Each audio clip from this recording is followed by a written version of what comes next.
Do you happen to have a video of how to make a proper gig form that keeps it pretty clear with clients? Yeah, this one. Alrighty, hey guys, welcome back to another video.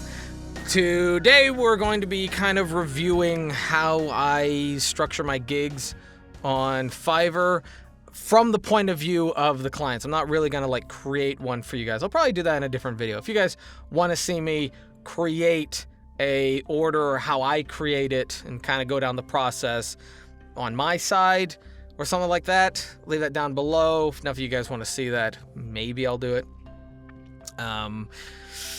Just say pretty please and that kind of stuff. So anyway, so yeah, let's just get right to it. Alrighty, here we are on probably one of my most, purchased or reviewed gigs. Probably the one that I get a lot of traffic and a lot of clicks on. I think the other ones that get more are the Donald Trump and Christopher Walken, I think. And a lot of the other ones are still really, really new. And I think the commercial voiceover one is probably the oldest, but it doesn't get as much traffic as it used to. So this one's probably one that's a pretty good example, because if it's getting lots of clicks and lots of reviews and lots of, people interested in seeing it, then it's got to have something that's good about it. So first thing is about your gig. Try to spell everything out.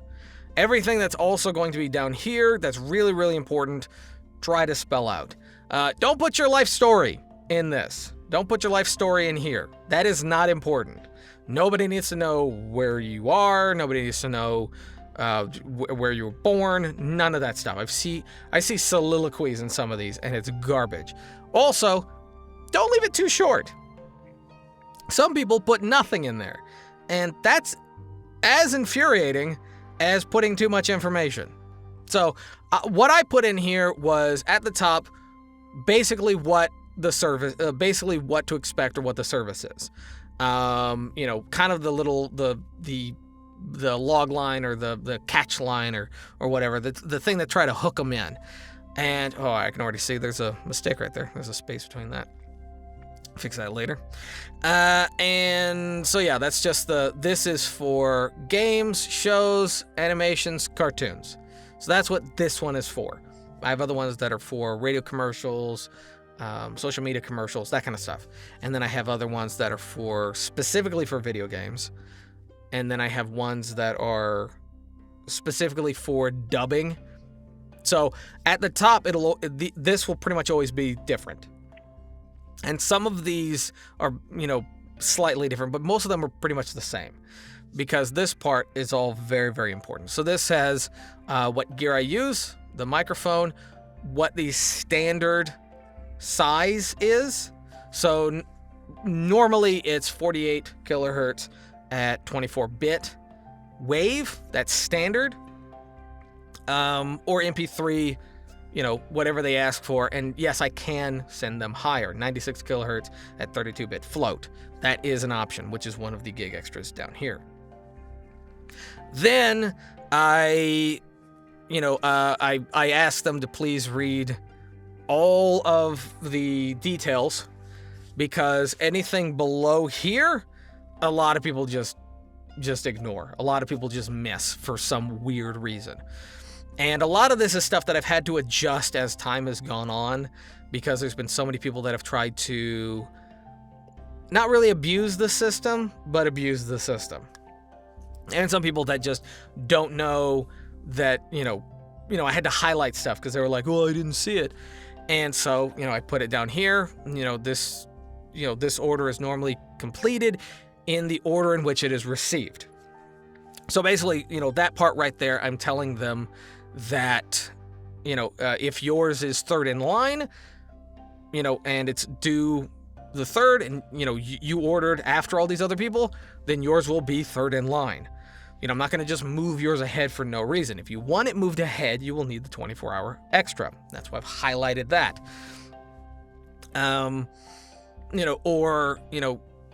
negotiate it with me. Like most of the time, clients can communicate with me and they'll be like, hey, do you think you could get it done? And it's a small project. And I'm like, yeah. I mean, I'm going to be doing multiple projects today. I can get yours done as well. It's not going to be a problem. But sometimes I get scripts that are thousands of words and they ordered it at like midnight. And I'm like, well, I'm done for the day. And then, they'll be like, hey, can you have it to me in a couple hours? And I'm like, no, I have 5 other people before you. So, no. And so I had to put that in here. And that's kind of helped alleviate some of that confusion, which really isn't confusion. I mean, that's the kind of thing that you would think is common knowledge or standard. But some people, I guess, it slips their mind. And then down here, this one was another one that I had so many people, again, kind of try to abuse the system or kind of not really be friendly about said transaction.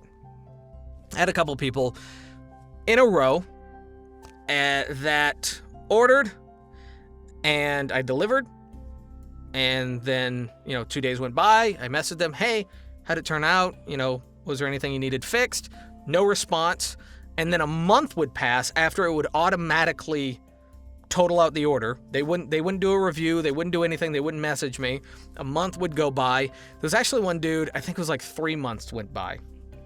And he came back to me demanding a revision. But the revision wasn't my fault. It was the script. He wanted to like rewrite the script. And I was like, I'm sorry, the gig is totaled. That's a script rewrite. That has nothing to do with me. It has nothing to do with my mistake. And I did try to communicate, to you in advance that it was totaling out and asked you if there was any problems. You didn't respond. The dude got furious. He wanted a refund. He went to Fiverr and made a big complaint. I don't even know what happened of it.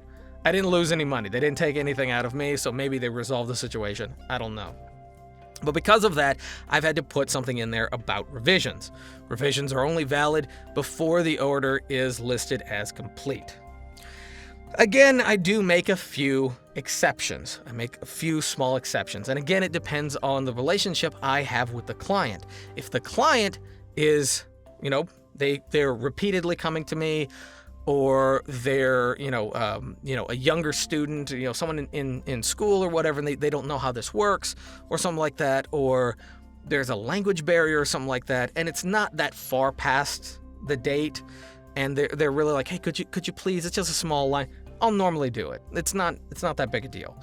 I just have to list that, yes, I may put my foot down in some certain circumstances. Carrying on, non-English. Again, so many clients. This is basically just a list of stuff that I had learned and stumbled through over the years. So, non-English, I have no problem speaking other language words. Like, a lot of times will be clients from overseas, and they have a product, and it's, or a company, and it's based out of a certain city. And that city, is not a word that I'm familiar with, and so, that kind of stuff. So I don't have a charge for it. There's no charge or there's no issue. It's just, if there are non-English words, please contact me. And then also in the gig itself, I have a list of answering questions kind of thing, which I'll probably get to in just a second. But that's just if there are non-English words that aren't commonly found in English, just let me know in advance. And if you could, just give me some kind of context or spell it phonetically ahead of time. Not all of that is written in here because I was limited on the number of words. I used to have this longer, but I had to cut it down because I needed to add other things in here. And so, this just gives them enough to say, just let me know. This is just enough to give them the information that to ask questions or to fill in the blank, that kind of thing. And then finally, so this was one that was probably the hardest for me to add and the hardest for me to explain to people. However, a lot of people more and more understand this, and I get fewer and fewer messages and questions about this, and more people just filling out the order with that, section filled out correctly. So I don't know if it's something that's becoming more and more understood and more common. If it is, cool. I don't know who else is doing this part with the whole student ID. But if there's other people that have taken up after me and also, saying, if this is a student project, please let me know. Otherwise, for some of this, there will be extra fees, that kind of thing. Because I got a lot of projects over the years that were clearly not for students. They were big projects. And the client was refusing to pay the commercial and broadcast. And, they worked for a company. They didn't work for a school, and they would say that it's a student project. And I'm like, are you a student? And they wouldn't say, and I was like, well, I'll need some kind of student or, tuition or scholarship ID, something to say that you are going to university or college or whatever. We're taking a course, because there's a lot of times when students will make animation or commercials part of their curriculum or part of their course that have big name brands on them as just part of their, we're making a, it's, kind of like a pseudo or fake commercial for Pepsi or Disney or whatever. And that happens a lot. And some of them use it as like part of their, their portfolio. And when I see that, it raises a lot of questions. And it just makes me kind of concerned because there's a lot of people that were clearly not students arguing that this is a student project and I should stop asking questions. They actually told me to stop asking questions. I canceled those orders because you don't get to be rude to me. That's not how this works. It's not what this platform's for. And so then I added that, and in the question and answering section, there is a whole thing about student ID, and you can include a picture of the student ID. And that solved that problem. That basically stopped happening as a hassle, as an actual issue. So this right here really helped a lot for me. Really helped clear out a lot of headaches and tangled string, I guess. So that's probably the biggest area. As far as the gig extras, there's nothing really special. I mean, most of these are standard for Fiverr. Anything that's like that is standard. There is one thing about Fiverr that I absolutely hate, and I've already contacted them multiple times. They don't delete anything. So every time I've updated any of these things, it just makes duplicates. And I've messaged them so many times. I'm like, just delete the extras. And they're like, well, we can't delete them. We can't delete them. We don't have that power. What do you mean you don't have that power? You own the website. How can you not delete that shit? I just wanted to update it, and you made another copy, which doesn't show up on my end. It doesn't show up on, I just still have just one.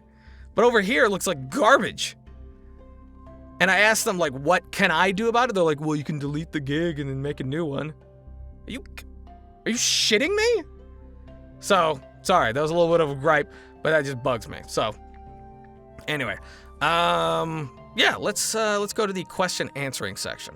All right, so here is the requirements page, and this is a page that you will see when you are making or editing your gig. And I'm not saying you have to do all of these things, okay? None of my videos are what you should do. They're always, this is what I do. Maybe this is an idea that will work for you. So, the first one is what would you like said? It really should be what would you like recorded, but that's the section where they upload the script. They can either type it in or they can add, a file. And then what is this being used for?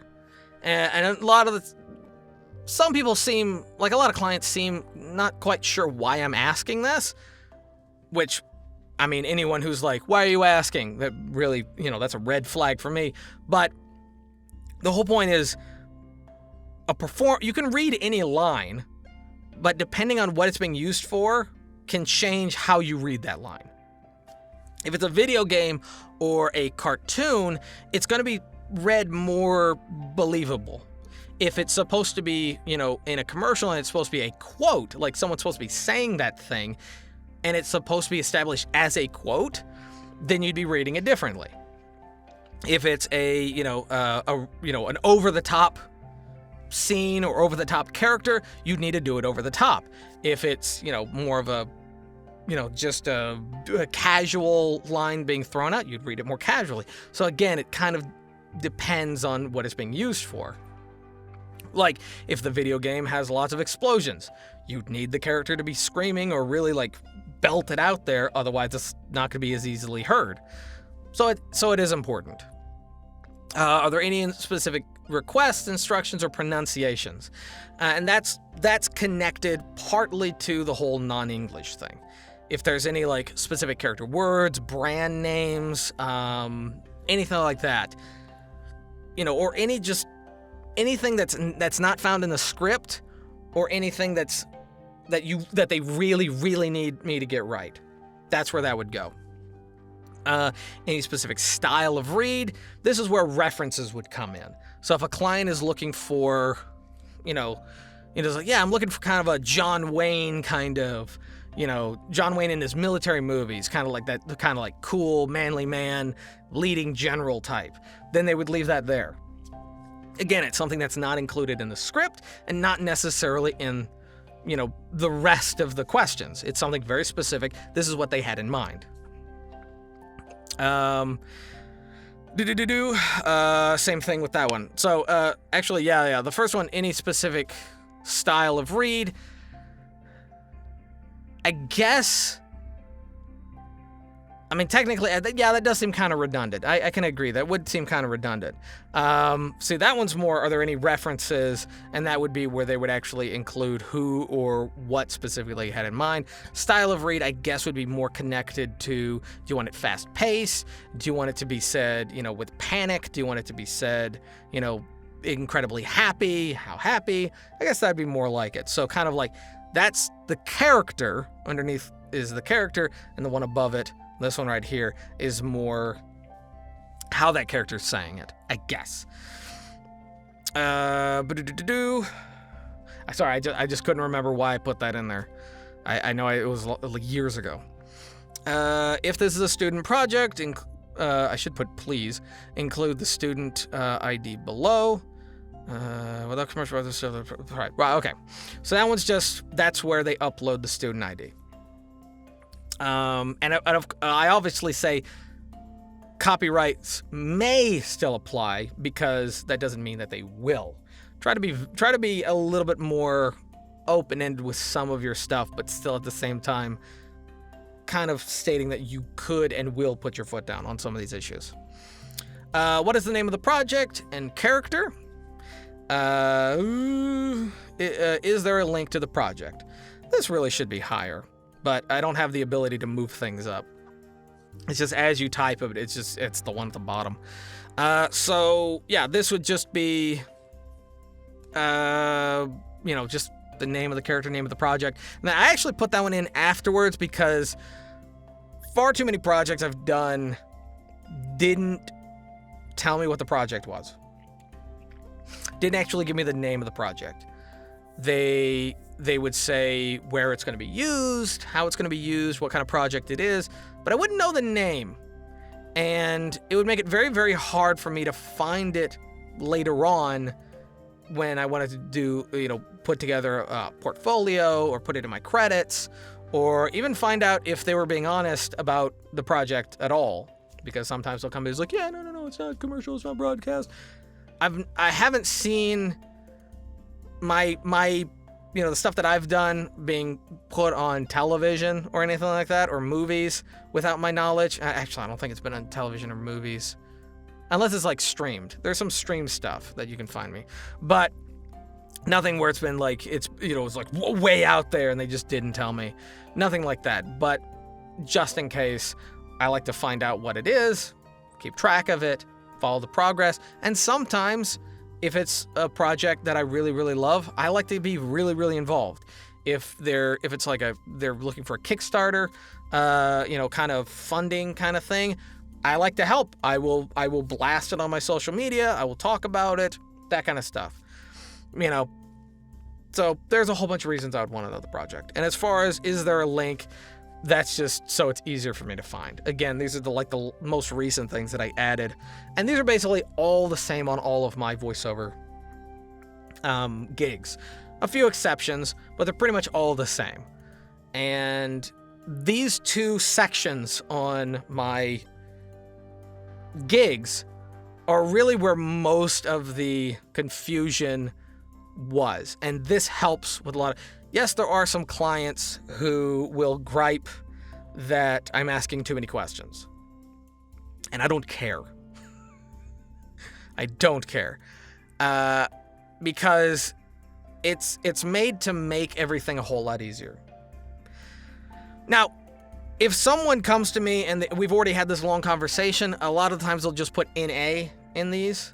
Like if we've already talked about everything that's in there, and they know that, and then they're placing the order afterwards, or they're doing the custom order, then they'll just put NA, and that's fine, because I already know what it is.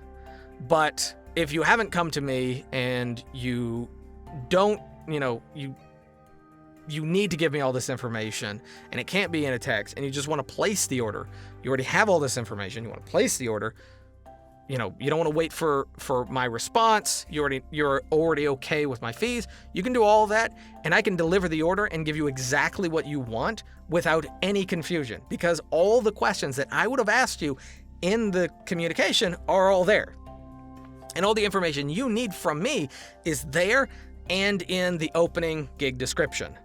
All of that is right there. And I do that so it is a little bit more streamlined. I'm not trying to do it because I'm trying to assembly line shuck customers and clients out the door.